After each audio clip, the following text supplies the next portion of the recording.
Quiero agradecer, por supuesto, al decano Jorge las palabras y la invitación de la Universidad de Cartagena para poder estar aquí. Es un gusto realmente enorme volver a esta universidad también, y obviamente a estudiante Daniela. ¿Qué pasa? Los estudiantes conocen muy bien mi trabajo. A veces mis colegas en Coimbra conocen menos mi trabajo que ustedes. Qué cosa linda.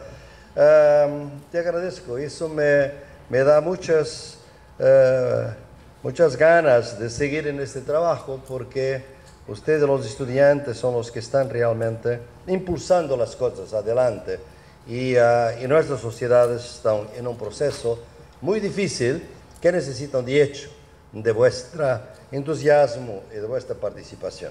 Yo no voy a poder quedarme para vuestro encuentro, pero voy a saludarlos y ya los saludo desde acá. Y a Anita Pombo, claro, le agradezco muchísimo también la presentación.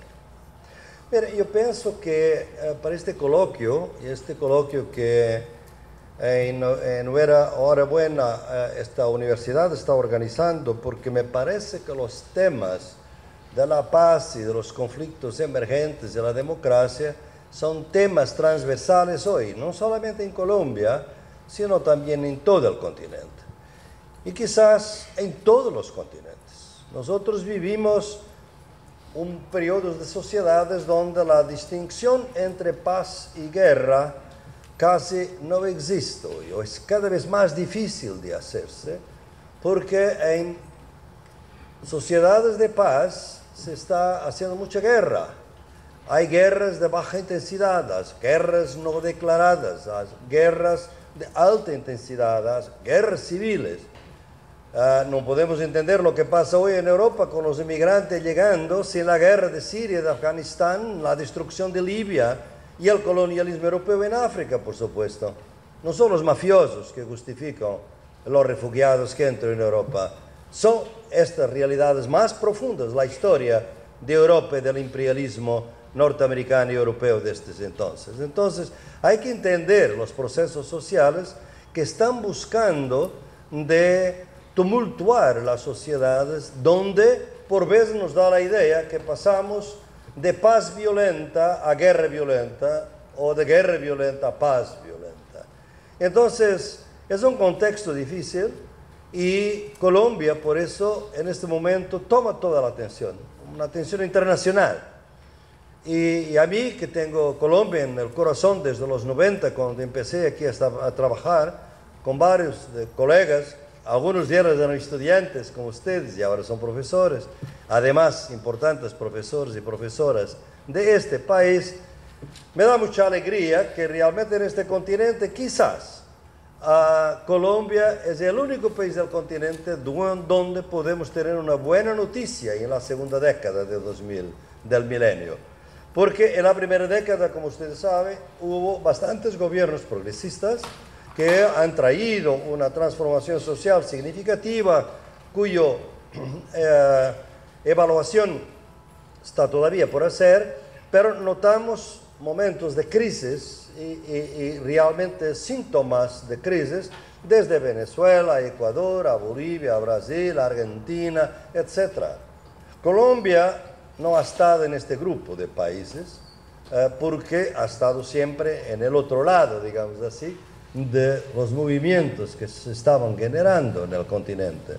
Pero ahora, Colombia, con el proceso de paz, nos parece ofrecer a todo el mundo, y de ahí el interés, por ejemplo, de la Unión Europea en este proceso, activamente ayudando en este proceso, Colombia parece ofrecer una buena noticia. El problema es que deberíamos, y mi charla aquí después de contextualizar un poco, voy a trabajar un poco la idea de cuál es el rol de las ciencias sociales y de la universidad para enfrentar este mundo complejo en que nosotros nos encontramos. En general, lo que podemos decir es que parece con el neoliberalismo, o sea, esta forma de capitalismo salvaje, que no tienen realmente lo mismo sentido social que podríamos imaginar que el capitalismo industrial tenía, porque el capitalismo industrial tendría que cuidar de sus trabajadores, de otra manera no hubiera, mismo los señores de los esclavos Tendrían que cuidar un poco de los esclavos, si no se morían todos, y muchos se murieron. El capitalismo, en este momento financiero, no quería riqueza con la gente, sino con la especulación financiera. Entonces no conoce gente, conoce computadoras, pantallas. Y por eso tiene una concepción muy antisocial de lo que es la realidad social de nuestros países. Y esto no pasa solamente en el continente, pasa también, por ejemplo, en Sudeuropa. Europa. Ustedes han visto lo que ha pasado en Grecia, lo que está pasando en Portugal y en España, las dificultades, en gran medida producidas por especulación financiera y no por errores del Estado. No estoy diciendo que no hubo errores, pero la magnitud de la crisis social viene sobre todo de mercados financieros no regulados, que pueden destruir un país de un día al otro. Y lo están haciendo hoy. Entonces es un contexto complicado, donde las gran mayorías de la gente están siendo con los media, que son hoy un gran poder de oposición y conservador en este continente, en todos los países, están creando expectativas negativas a la gente. O sea, usted no merece lo que tiene. Quizás no va a ser posible tenermos todos los derechos a la salud, a la educación, a todo lo que queremos de protección social, porque no lo merecemos o porque no podemos. Expectativas negativas, para crear miedo, para matar la esperanza, para crear resignación. Este es un contexto que encontramos en muchas partes del mundo hoy en día. Y claro, el pensamiento crítico, las ciencias sociales comprometidas con los movimientos sociales, como las que busco producir desde hace mucho tiempo, tienen dificultades cuando las ideas de la alternativa nos parecen muy vagas, porque hubo un tiempo en que tendríamos una alternativa, se llamaba socialismo, se llamaba comunismo, no quiero, unos estaban de acuerdo, otros no, pero había una alternativa. Ahora no se nota la alternativa, pero hay muchas alternativas. Esta es la novedad de nuestro tiempo. Yo llamo la atención de los estudiantes es por los trabajos de investigación que realizamos en el campo de la gente. La gente no se resigna, la gente está produciendo paz, la gente está produciendo iniciativas que son alternativas no solamente en varios papeles, en varios aspectos de la ciudad, en varios aspectos del campo, en reinventando la democracia, reinventando otras economías no capitalistas, sociales, de cuidado, campesinas, indígenas, afrodescendientes. Otros conceptos de dignidad humana se están generando en nuestros pueblos si nosotros miramos con atención lo que está pasando. La gente no se resigna porque no puede resignarse, porque hoy está viva, mañana puede estar muerta. Entonces tiene que luchar por una sociedad más digna. Y es por eso que también los movimientos sociales están siendo tan importantes, mismo si el contexto es muy difícil. ¿Por qué? Porque están siendo golpeados, porque estamos asistiendo en nuestros países a la criminalización de la protesta.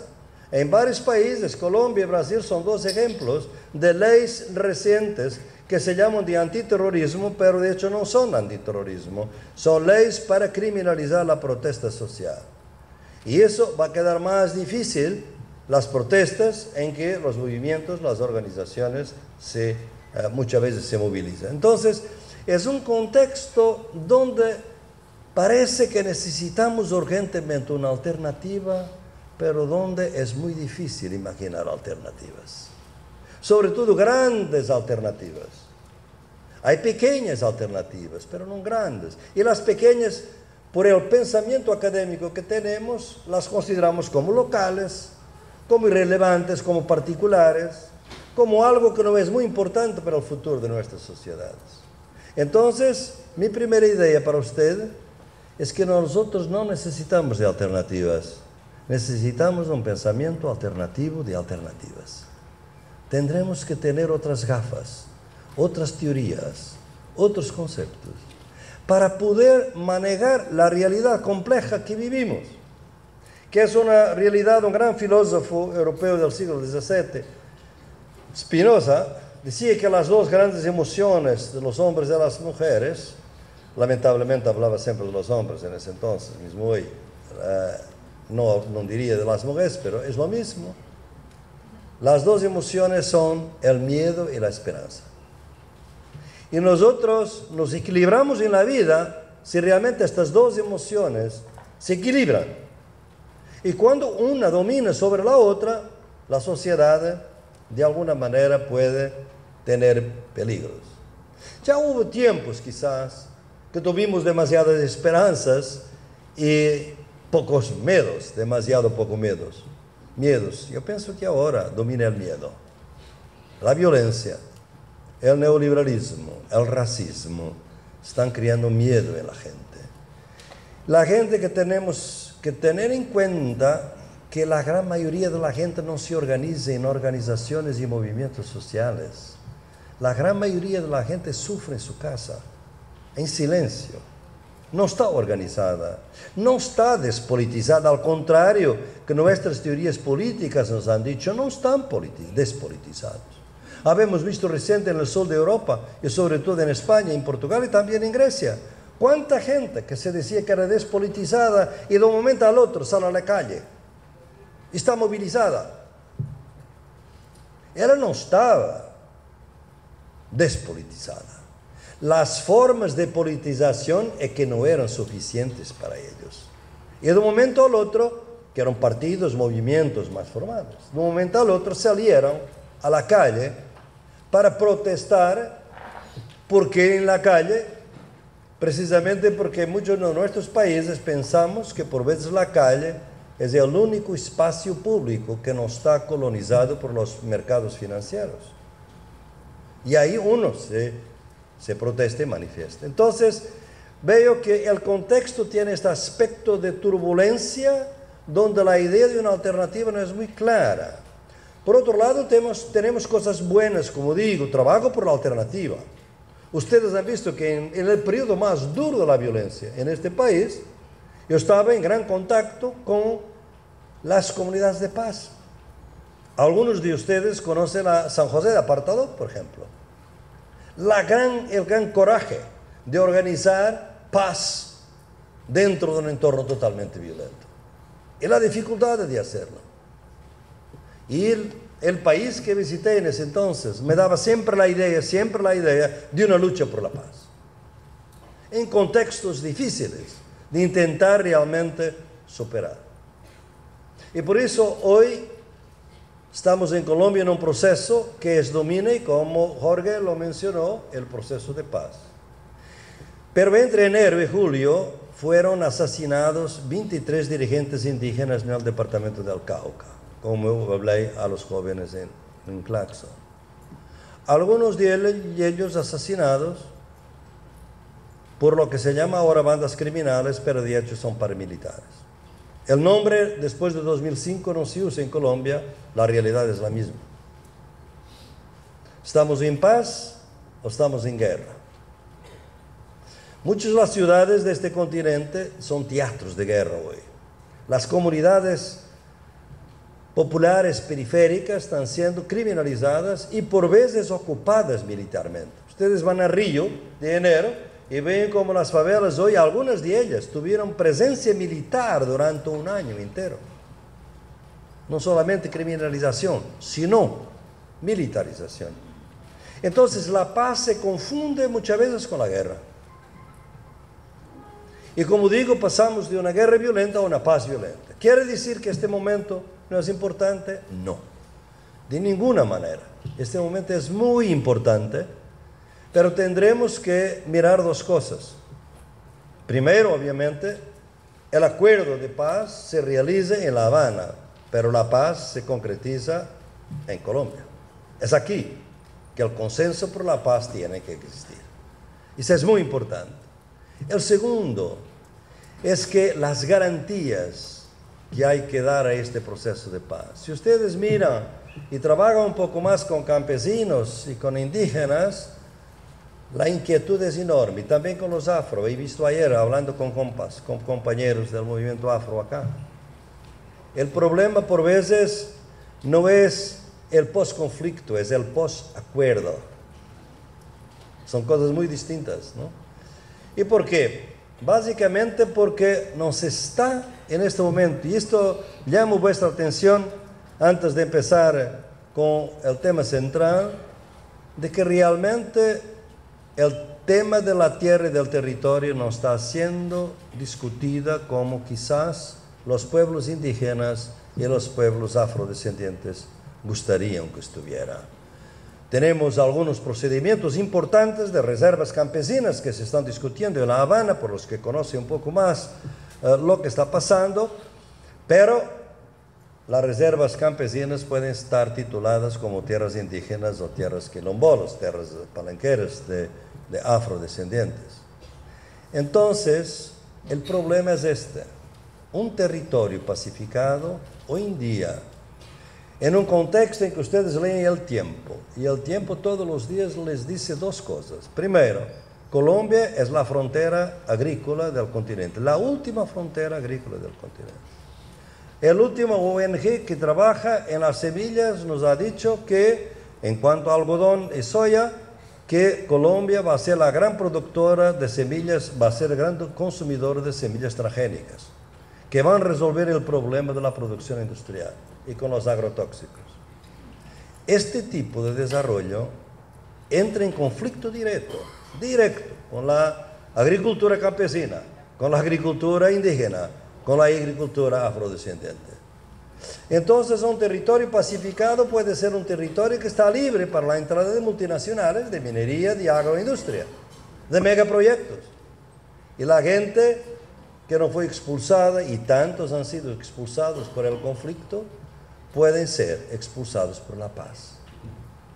Y esto es que es el problema más difícil, que nosotros como cientistas sociales tenemos la obligación de no sermos triunfalistas. No es decir que no es importante. Yo mismo, en mi medida, he ayudado en lo que puede la parte jurídica del proceso de paz, que es muy compleja, sobre todo por la cuestión de las víctimas.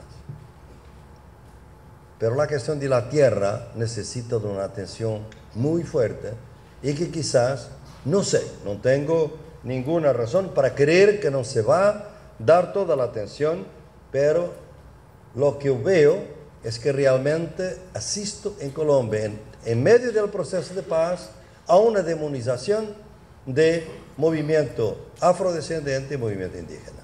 ¿Por qué tantos líderes muertos en el Chocó y en el Cauca, en proceso de paz? Por eso pienso yo que este contexto exige que los cientistas sociales, que crearon sus ideas, sus teorías, a partir de contextos mucho distintos de los nuestros, toman conciencia que las ciencias sociales tienen que estar al servicio de la construcción de una sociedad mejor, más justa. No es una sociedad dogmáticamente construida, ya pasó ese tiempo, pero una sociedad más compartida, más justa, más equilibrada. Y después de las luchas indígenas, equilibrada no solamente entre hombres y mujeres, sino también con la naturaleza, con la madre tierra, con la Pachamama. Entonces, hay aquí realmente un contexto de lucha por la cual las ciencias sociales tienen que tener un papel muy importante. ¿Y pueden hacerlo? ¿Cómo están? Una primera palabra sobre las universidades. Las universidades están en un proceso muy difícil en este continente y en todo el mundo. ¿Cuál es la razón principal de esto?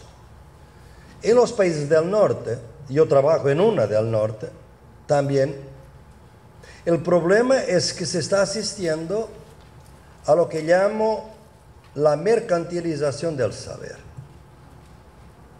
El valor del saber, del conocimiento, es cada vez más el valor de mercado del conocimiento. Se puede crear empleo, se puede crear patentes, se tiene interés económico para el país.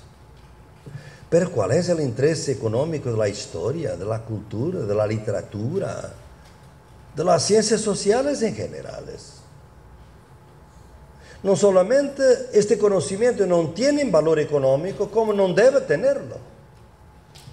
Si ustedes miran las universidades hoy, se nota claramente que están bien financiadas todas las facultades donde se produce conocimiento con valor económico.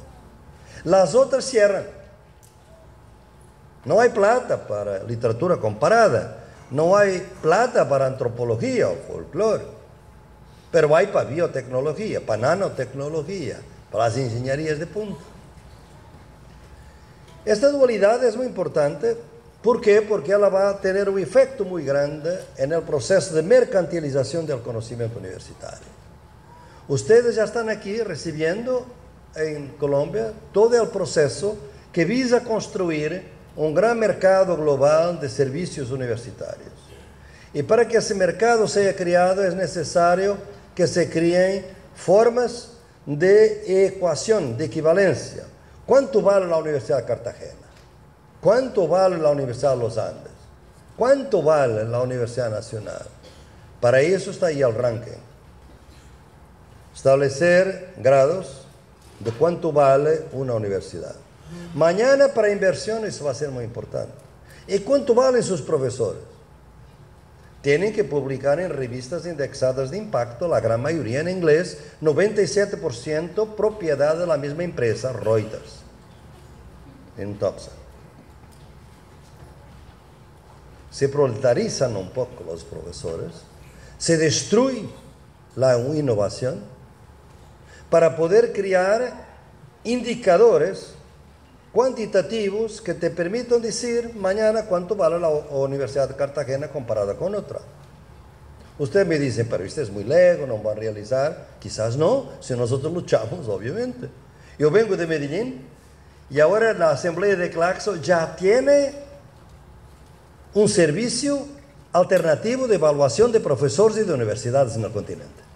Miren ustedes, van a la página de Claxo y así se construye una alternativa. No vamos a seguir el sistema dominante de evaluación, vamos a seguir un otro y vamos a crearlo. Donde, por ejemplo, el hecho que un profesor trabaja con la comunidad, con los movimientos sociales, es un valor para la universidad. Porque en este entonces un profesor o una profesora que pierde tiempo con los movimientos sociales no tiene nada de valor para su carrera. Esta es lo que está en el terreno, digamos así. Pero hay otra cosa mucho más amenazante, a mi juicio, y que nosotros tenemos que tener conciencia. Esta es la idea siguiente. Es que las élites durante mucho tiempo formaron sus hijos en nuestras universidades públicas de nuestros países. Pero hoy en día, si ustedes miran, y hay estudios muy claros en ese sentido, las élites económicas y políticas de nuestros países ya no forman sus hijos en nuestras universidades. Lo están formando en los Estados Unidos y en Europa, en las universidades globales. Y por así decir, el Estado dejó de financiar las universidades con el mismo entusiasmo que tenía antes. Y la universidad pública, sobre todo, está perdiendo este apoyo que las élites daban a la universidad. Nosotros no podemos comprender ningún país de este continente sin la universidad pública. ¿Cómo se puede sin la Universidad Nacional comprender a Colombia, por ejemplo? O la USP en Brasil, a comprender Brasil, o la Universidad de Buenos Aires para Argentina, o la UNAM para México, donde se creó un proyecto de país, un proyecto excluyente, por supuesto, donde no estaban los afros, no estaban las mujeres, tampoco los indígenas, pero un proyecto de país. Entonces me parece que las élites abandonaron las universidades públicas, y las universidades públicas no tienen un apoyo de las clases populares de abajo, porque las universidades se cerraron frente al conocimiento popular, frente a las clases bajas, por así decir, clases populares, porque tenían el apoyo de las élites. Como no lo tienen, tampoco tienen en este momento el apoyo de las clases populares, porque la universidad siempre estuvo muy lejos del conocimiento popular. nunca durante mucho tiempo no tuvo ninguna relación con las luchas por la justicia, en contra de la discriminación o desigualdad en nuestras sociedades. Un conocimiento separado, aislado de la sociedad. Y es por eso que realmente por veces cuando la universidad quiere reconstruir su base de apoyo, no la tiene.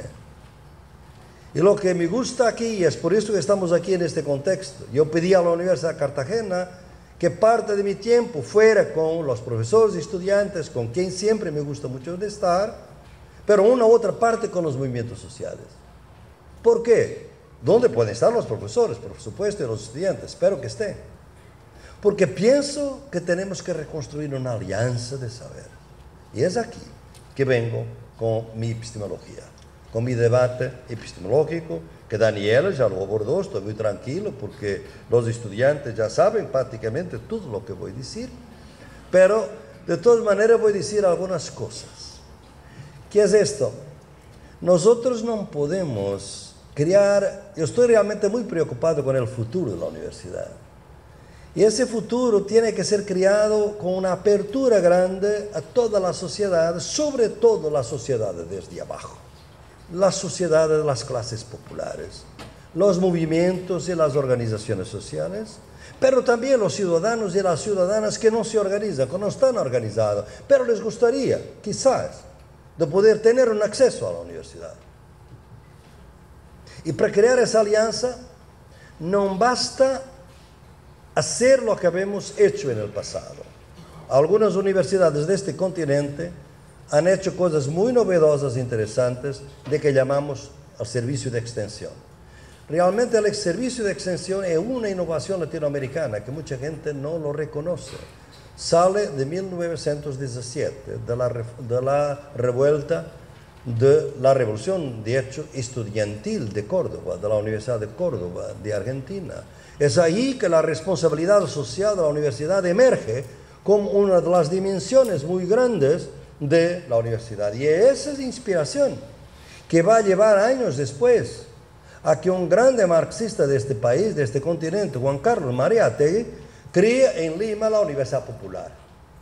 La idea de que tenemos que llevar la universidad a la gente que no tiene acceso a la universidad. Y así se va creando la idea de una extensión para que la universidad pueda abrirse. Pero ese servicio en gran parte de los departamentos, de las facultades de nuestras universidades, es un servicio despreciado. Los profesores que se dedican a extensión no son muy bien calificados normalmente por sus instituciones, porque no son libros, no son artículos científicos, mucho menos en revistas indexadas. Pero el problema no es este, a mi juicio. Es que en este momento las universidades no les basta hacer extensión. Tienen que hacer lo que llamo extensión al revés. No es llevar el conocimiento científico para afuera, es traer el conocimiento popular para dentro de la universidad. Y ahí está mi propuesta de las epistemologías del sur. ¿Qué son las epistemologías del sur? Son un proceso de validar conocimientos nacidos en la lucha de la gente que ha sufrido las injusticias del capitalismo, del colonialismo y del patriarcado. O sea, es rescatar el conocimiento nacido en la lucha. Luchas que muchas veces fueron perdidas, fueron derrotadas. Porque el conocimiento que llega a la universidad es normalmente el conocimiento de los vencedores. Es la historia de los vencedores contada por los vencedores. No es la historia de los vencidos. La historia de los vencidos muchas veces no está escrita siquiera. La universidad se regula solamente por el conocimiento escrito y la oratura, como llamamos. El conocimiento oral. Hoy un colega de Uganda desarrolló el concepto de oratura como un concepto que es paralelo al concepto de literatura. Nosotros trabajamos literatura en nuestras facultades, pero no trabajamos el concepto de oratura, o sea, tradición oral, que es otra cosa muy distinta y que debería tener un papel muy grande en nuestras universidades. Pero ese es saber popular y nosotros nos limitamos al saber académico. Yo quiero decirles que como cientista social estoy muy lejos de demonizar las ciencias sociales, al contrario. Las ciencias sociales son importantísimas, pero no son la única forma de conocimiento válido. Es lo único que podemos defender en las epistemologías del sur, es que hay una ciencia que es impresionante, que es muy valiosa, pero no es la única en términos de conocimiento. Hay otras formas de conocimiento. Como digo siempre a mis estudiantes, si yo quiero ir a la luna, necesito de conocimiento científico. Si yo quiero conocer la biodiversidad de la Amazonía, yo necesito del conocimiento indígena. Entonces, yo necesito de diferentes conocimientos para diferentes objetivos de mi vida. Y por eso hay que ver que la ciencia es importante, pero no es la única. Y que quizás tendremos que encontrar una manera de articular ciencia con saber popular, a lo que Daniela llamaba muy correctamente, que yo llamé mi trabajo la ecología de saberes. ¿Cómo podemos, de alguna manera, en las clases sociales de ciencia social del futuro, haber dos profesores, un profesor con maestría y doctorado y un profesor mestre de la vida, un gran activista líder del movimiento afro, del movimiento indígena, del movimiento de mujeres, del movimiento de LGBTI? ¿Por qué no? Tienen conocimientos que nosotros no tenemos. Son valiosos para organizar la vida societal, porque la gran mayoría del mundo no va a vivir segundo conocimiento científico, vive segundo su conocimiento popular. Entonces, es necesario desarrollar una traducción intercultural. Es un concepto muy importante de mi epistemología, es el concepto de traducción intercultural.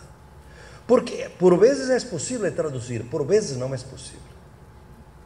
Y todo este mi trabajo, ¿qué me lo enseñó? Los movimientos sociales. Mi trabajo desde la tesis de doctorado, donde viví en una chabola en Río de Janeiro. Y vi que la gente pobre, discriminada, racializada, torturada por una vida muy indigna, eran sabios de la vida.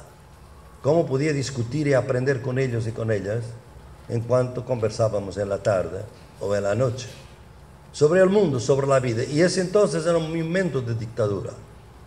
Entonces, desde entonces, me parece que es un desperdicio de la experiencia, que es un subtítulo de uno de mis libros, no contar con ese conocimiento.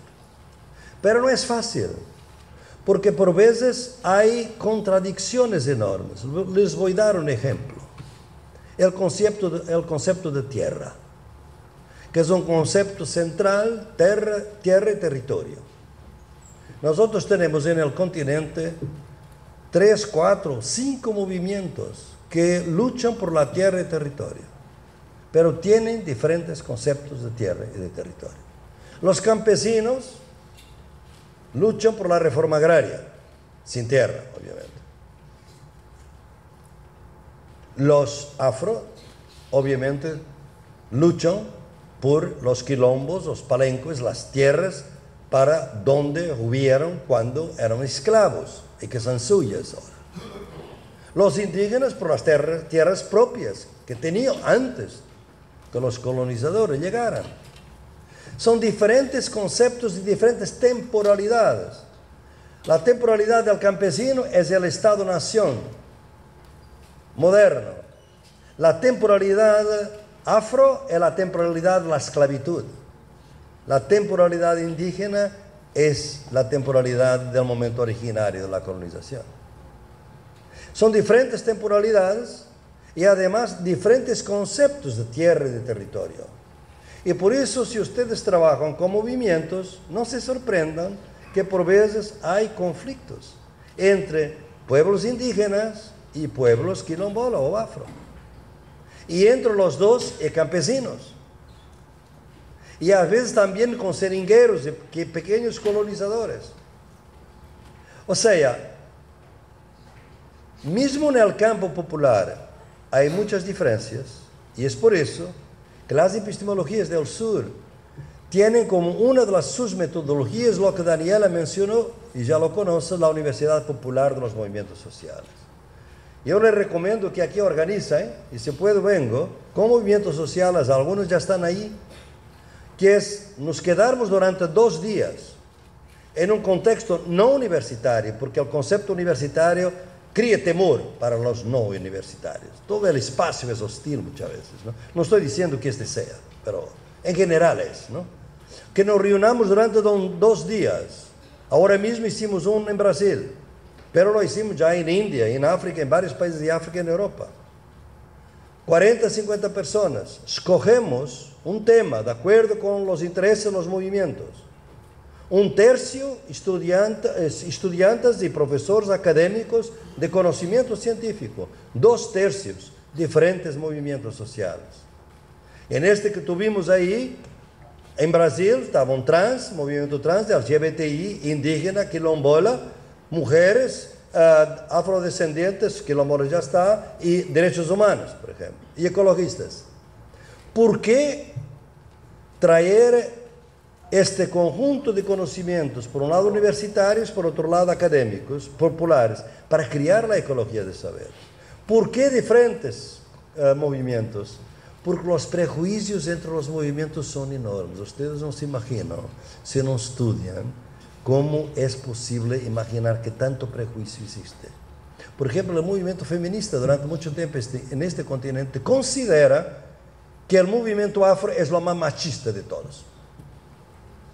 En Lima tuvimos 2 días de reunión para evitar esto, que las feministas de Lima, que son muy conocidas por su trabajo guerrero, consideraban que los indígenas eran los peores machistas del mundo y por eso nunca podrían articularse en una lucha con ellos. Pasamos 2 días con mujeres y con indígenas discutiendo dónde vienen los prejuicios. ¿Por qué el capitalismo está tan unido y los movimientos que luchan en su contra están tan divididos, tan fragmentados? Y vimos que eran en gran medida prejuicios. Y que por eso era posible unir las luchas, como hicimos en Mozambique, donde los campesinos estaban aislados del movimiento de las mujeres, porque las mujeres tenían sus banderas que no coincidían con los campesinos.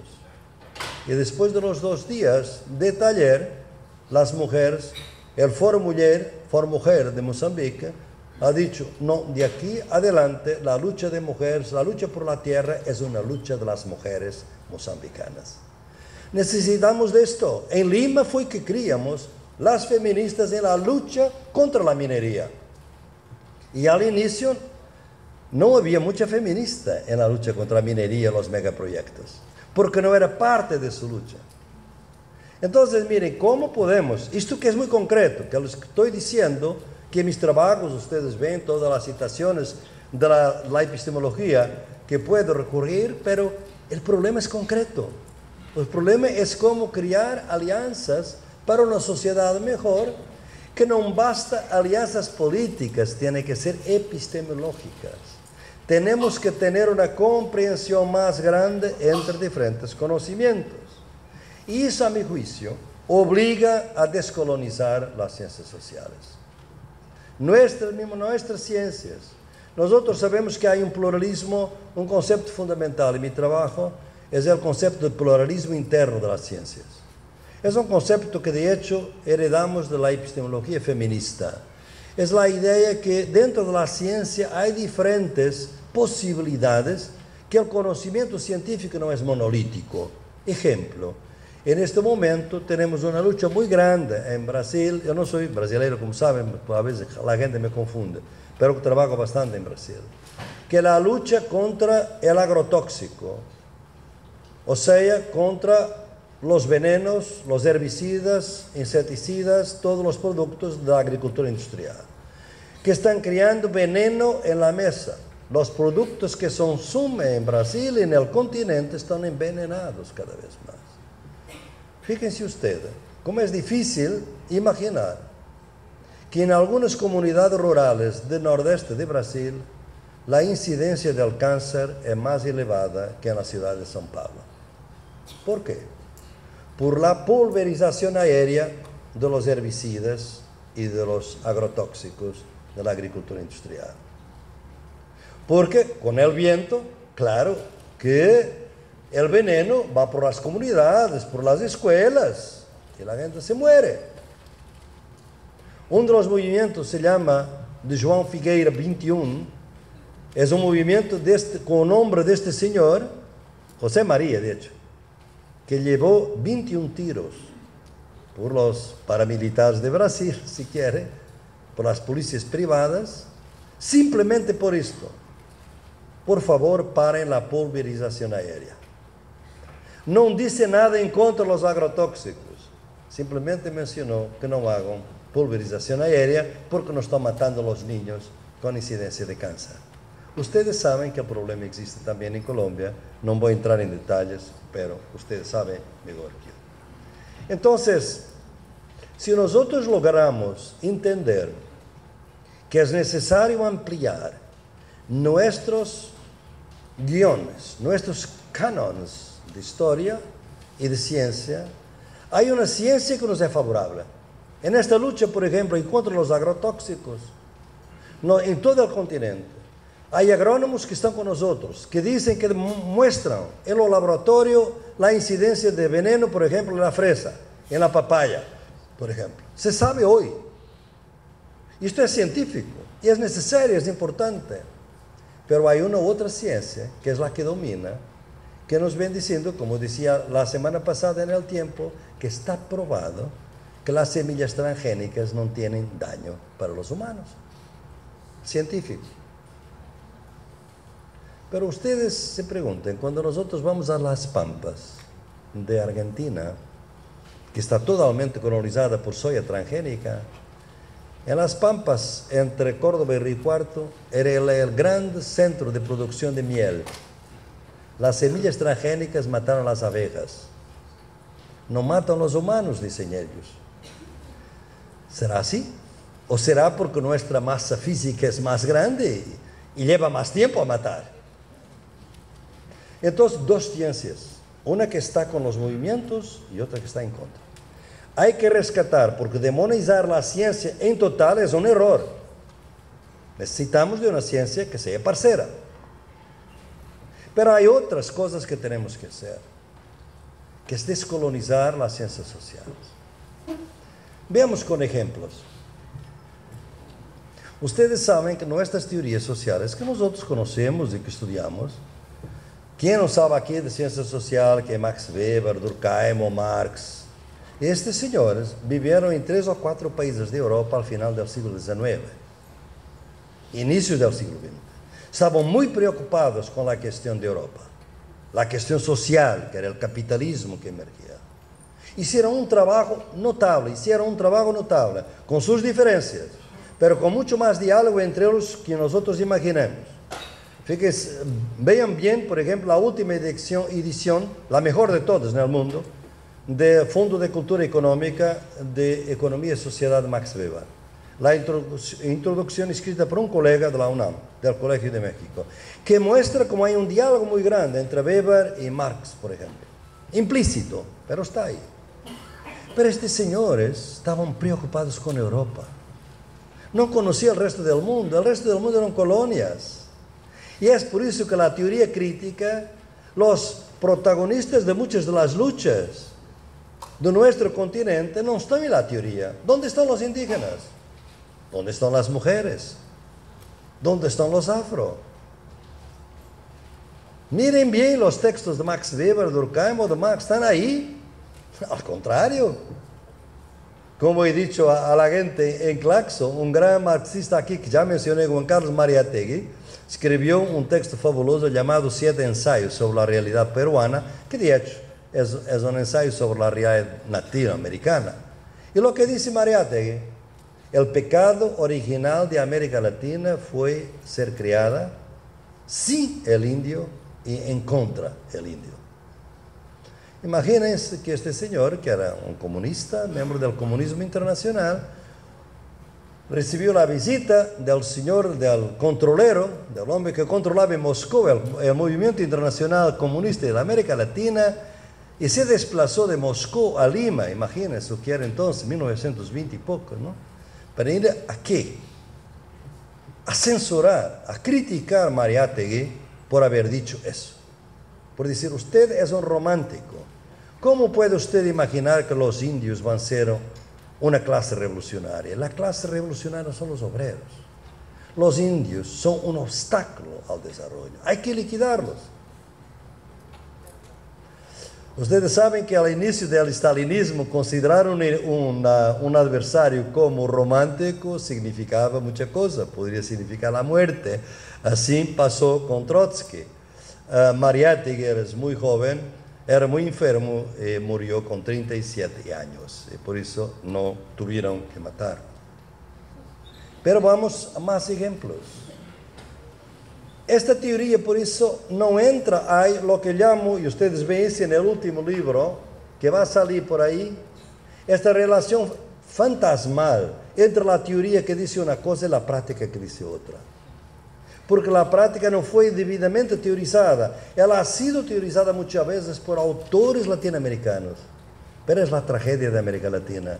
Ustedes por veces no conocen los autores latinoamericanos bien. Conoce otros autores, todos conocen a Foucault, pero nadie conoce a Pablo González Casanova, nadie conoce a René Zavaleta Mercado, otro Darcy Ribeiro, otros grandes autores de análisis de este continente, ¿no? Entonces, yo pienso que necesitamos, ¿para qué? Para traer para la universidad, para el mundo académico, no estoy hablando simplemente de conocimiento popular, es un otro conocimiento académico. Hoy mis clases, y aquí que estamos en Cartagena, hace todo el sentido hablar de esto, ¿no? ¿Cuál es el lugar de la esclavitud en los cursos de ciencias sociales y de historia de esta universidad? Estamos en una sociedad, comunidad, en una región que 60-70% es de matriz africana. La esclavitud es un proceso absolutamente central para entender nuestra vida contemporánea. ¿Cuál es el papel que tiene esclavitud en los cursos? Les doy un ejemplo para que ustedes miren lo que estamos analizando. Un gran teórico que fue muy importante para mí, me doctoré en los Estados Unidos, tuve que aprenderlo muy bien, se llama Talcott Parsons, que escribió toda una teoría social, universal, global, y obviamente para la sociedad americana. ¿Cuántas veces menciona la palabra esclavitud? Nunca. Hay un texto en que menciona, pero no tiene ninguna relevancia para su estudio. ¿Cómo entender los Estados Unidos sin la esclavitud? ¿Quién escribió una historia de los Estados Unidos a partir de la esclavitud? Un gran intelectual negro, que quizás muchos de ustedes no conocen, Dubois, que murió deportado en Ghana, pero uno de los grandes autores de las ciencias sociales negras de los Estados Unidos. ¿Qué decía esto? La democracia se entiende bien a partir de lo esclavo. Y yo digo en mi trabajo, inspirado por él, la ciudadanía se entiende bien a partir de los no ciudadanos. Porque en toda nuestra historia hay siempre una clase de gente que no es ciudadana. Las mujeres, durante mucho tiempo. Los indígenas, que solamente en 1537 fue declarado que tenían ánima. Antes de eso no tenían siquiera la posibilidad de ser convertidos. Alma, como se dice en portugués. Entonces, hay mucha gente que es subhumana. No pienso que los inmigrantes que están llegando a Europa están siendo tratados como humanos. Están siendo tratados como subhumanos. El concepto eurocéntrico de humanidad no existe sin el concepto de subhumanidad. Por eso hay gente siempre que no pertenece. Y si miramos esto, descolonizar va a significar muchas otras cosas en nuestro plan de estudios. Porque va a traer una otra visión, la visión de los vencidos, que para mí es totalmente fundamental. Les doy otro ejemplo, porque con ejemplo es más fácil, de una lucha reciente. Cuando estábamos a organizar el foro, y algunos estudiantes que estuvieron aquí conmigo en Medellín lo oíron. Cuando estábamos organizando el Foro Social Mundial, en 2013, la idea era como había la primavera árabe, el tema general del Foro Social Mundial debería ser derechos humanos. Y todos, intelectuales, líderes de movimientos latinoamericanos, se fueron a Túnez para discutir preparatorio de hacer derechos humanos. Nuestros colegas del norte de África, de Túnez, nos dijeron, no queremos ese tema. Fue una turbulencia total en la sala porque la gente no entendía por qué los colegas del norte de África tenían resistencias al concepto de derechos humanos, que es un concepto universal, que es un mínimo de dignidad hoy, que vale para toda la gente. Pero él después nos dijeron sus razones. Y sus razones eran sencillas. Es que en 1798, cuando Napoleón invadió el Egipto, lo invadió en nombre de los derechos humanos. Hay una proclamación fundamental para entender los derechos humanos de Napoleón que dice a los egipcios, nosotros venimos a traerles los derechos humanos. Y claro, los intelectuales egipcios del otro lado diciendo, qué cosa sacrílega, nos invaden, destruyen nuestros líderes, toman nuestras mujeres y dicen que vienen a darnos los derechos humanos. O sea, los derechos humanos es un lenguaje importante pero parcial, tal cual como la ciencia. Y por eso tuvimos que discutir cuál sería el tema que nos podía unir. Tuvimos que hacer traducción intercultural. Los derechos humanos son un lenguaje de dignidad, pero hay otros. El concepto de Umma en el Corán, el concepto de suma causa en los indígenas quechua de los Andes. Y entonces llegamos a la conclusión que el tema debería ser dignidad, a la vez de derechos humanos. Porque dignidad es un concepto importante para los islámicos en el Corán, y como ustedes saben, dignidad y respeto son dos conceptos centrales de la cosmovisión indígena, sobre todo de la zona andina. Entonces, estos son temas que nos pueden ayudar a mirar cómo debemos de alguna manera descolonizar nuestro conocimiento. Porque quizás ustedes, yo podría quedarme aquí mucho tiempo, no tengo, por eso voy a terminar, pero ustedes estudian filosofía griega. Ven obviamente las fotografías de los filósofos.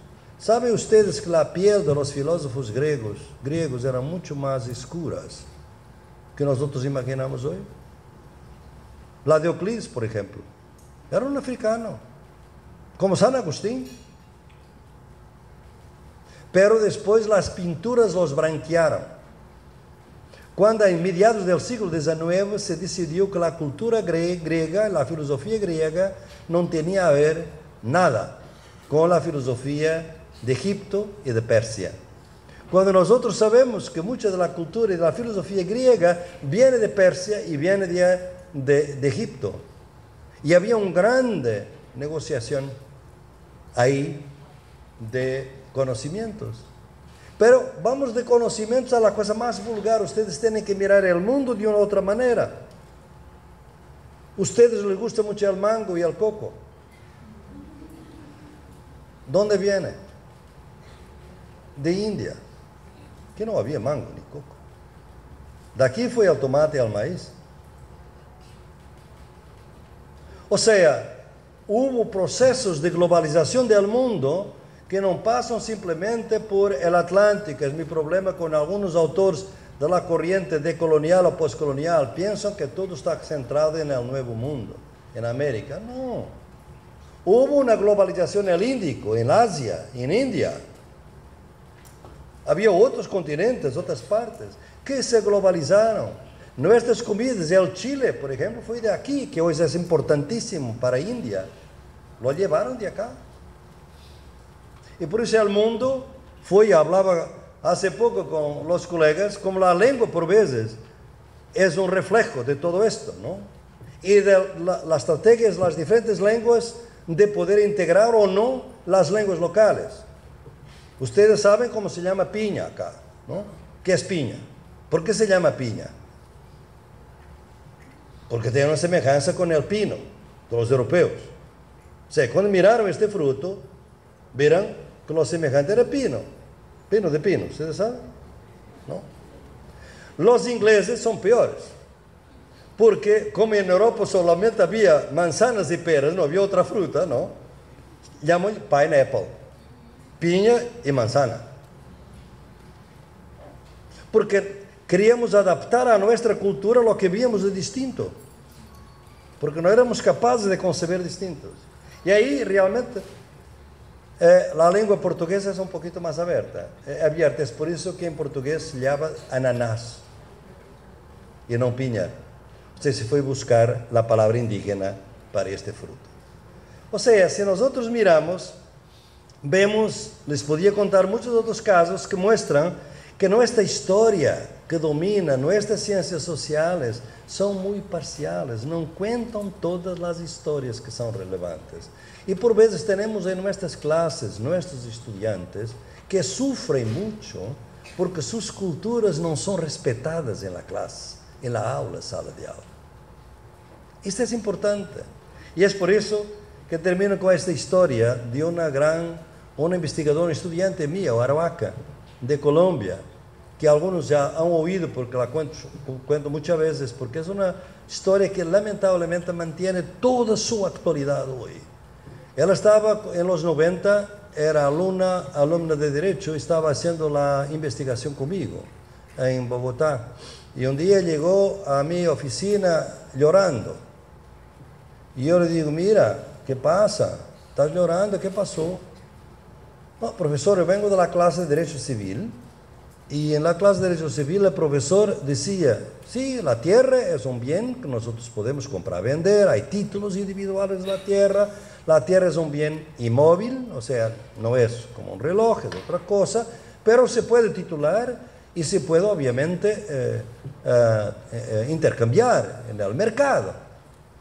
Y Elizabeth osó levantar su brazo y decir, profesor, en mi comunidad, era indígena de Serra Nevada de Santa Marta, en mi comunidad la tierra no nos pertenece, nosotros pertenecemos a la tierra, por eso no podemos comprarla o venderla.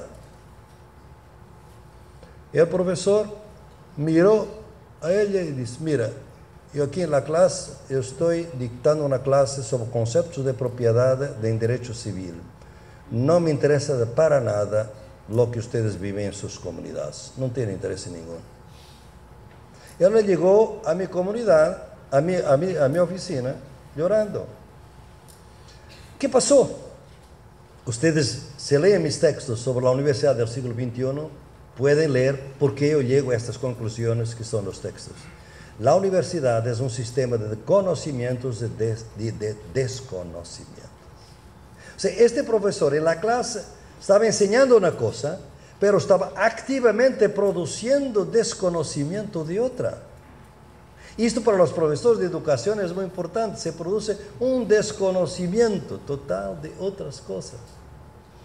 Y por eso no pueden integrar estos otros saberes, precisamente porque crían desconocimiento. ¿Cuál fue mi respuesta a Elizabeth? Fue esta.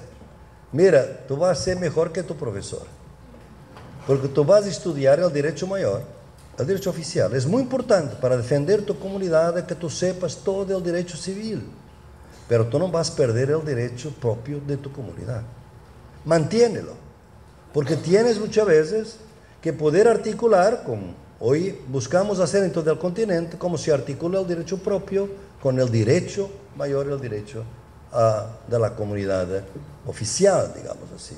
El derecho propio en Colombia, de hecho, es también oficial. Entonces, miren cómo era necesario que nosotros podamos estar con esta traducción intercultural, que aquí en la clase el profesor perdió una oportunidad de hacer traducción intercultural. Mira, la tierra que te estoy hablando es la tradición eurocéntrica de tierra. Y tú me estás hablando de una concepción indiocéntrica, podría ser afrocéntrica, de tierra. Vamos a discutir. Son diferentes cosas. ¿Por qué tu tierra, por ejemplo, puede ser sagrada? Mi tierra no puede ser sagrada. La tierra occidental no puede ser sagrada. Pero la tierra indígena o afro puede ser sagrada. Sería un acto pedagógico absolutamente fundamental que se perdió. O sea, hay mucho desperdicio de experiencias en nuestras universidades, en nuestros centros de investigación. Y por eso lo que les dejo es este mensaje de que articular con los movimientos, con el saber popular, no es un acto político solamente, es un acto epistemológico. Porque si hoy en el neoliberalismo funciona sobre todo, ustedes miran los periódicos, lo que dicen los mercados financieros es lo que es importante para nuestros políticos, no es lo que dice el pueblo. Entonces, contra esta epistemología dominante, hay que crear las epistemologías del sur, a partir de las luchas. Y eso es un acto epistemológico y quizás un acto político, y debemos intentar de crear horizontalidad. Debo decirles que esto es lo más difícil en nuestros talleres. ¿Cómo crear horizontalidad? Tenemos que tener un entorno, por ejemplo, en las universidades populares, los movimientos sociales, nadie habla más de 3 minutos. Y circulamos todos. Y por otro lado, a la noche es una noche para beber, emborrachar, bailar, cantar, porque hay muchos líderes indígenas que se quedan calladitos durante el día, porque además tienen un poco de temor en eso, y a la noche se libera, y después el otro día está hablando de todo, con una gran filosofía, una gran alegría.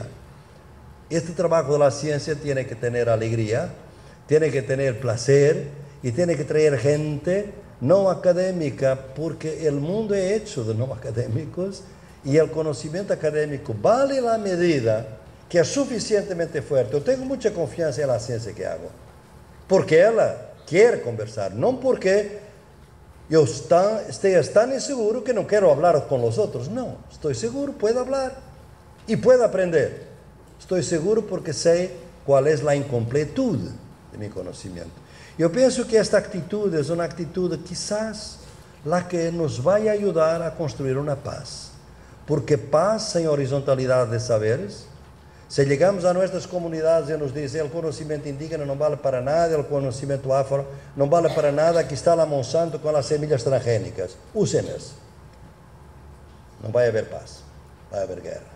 Nosotros queremos paz, una paz digna y justa, y por eso aquí estamos. Muchas gracias.